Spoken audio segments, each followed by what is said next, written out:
So,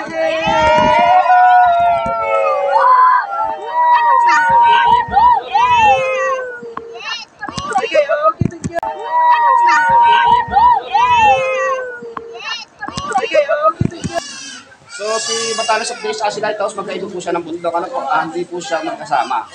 Bali, magkaibang ahon po siya. Pero may traverse naman na po na pwedeng makakapit-kating ahon. So, si Lighthouse po, hindi po siya pwedeng akitin yung pinakamismong tower. Bawal po siya, sa ground lang siya. Opo. Tapos, pag-aari po natin sa hiking activity, kasi hindi naman maganda yung panahon, bali, ang dagat po is malakas ngayon, yung dagat. Kaya, hindi po available puntahan ng Lamau Cave at saka Rock Formation. Opo, alanganin po. Opo, yan. Ay, hindi siya pwede? Opo, alanganin siyang puntahan kasi ang dagat po namin dito is sakop na ng Pacific Ocean, yung Rock Formation tsaka si Lamau Cave. So mahirap po ipagpalit yung isang destination lang sa isa pang naghihintay na opportunity sa atin sa labas, di po ba? Kaya nga pwede pa naman balikan kung sakasakali ka sa map din. Sakop na po kasi siya ng Pacific Ocean, ang dagat po dyan hindi po natin kabisado kasi bigla dyan lumalakap yung dagat.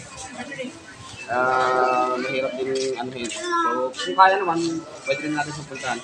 So pagkayari po natin, pagkayari po natin ang activity natin dito, balik po tayo ng feeder court, then lipat tayo sa falls. Ang falls po namin dito po yung way. Dito po yung daan. Opo. So, ang Tarawa Falls po namin ay meron po tayong dalawang option. Pwedeng maglakad, pwedeng sumakay ng tricycle. Ang pamasahe po doon ay 40 pesos per head. One way lang siya. So, pwede naman kung gusto nyo na po, pwede rin maglakad. Kung kaya naman. Maglakad na lang, ilang minutes ba? Dapat katin din po siguro, open trail siya. Opo. Hindi siya pwedeng, hindi pwede ang sasakyan. Bawal po ang ano doon. So yun lang, good luck sa atin. Enjoy na lang po tayo. Tapos big nutrition. Tapos mga cellphone niyo po, hindi pong ibubulsa kung saan na po. Baka makamalaglag sa dagat sa pagkupo natin. So yun lang, God bless, and ingat tayo lahat. Thank you po.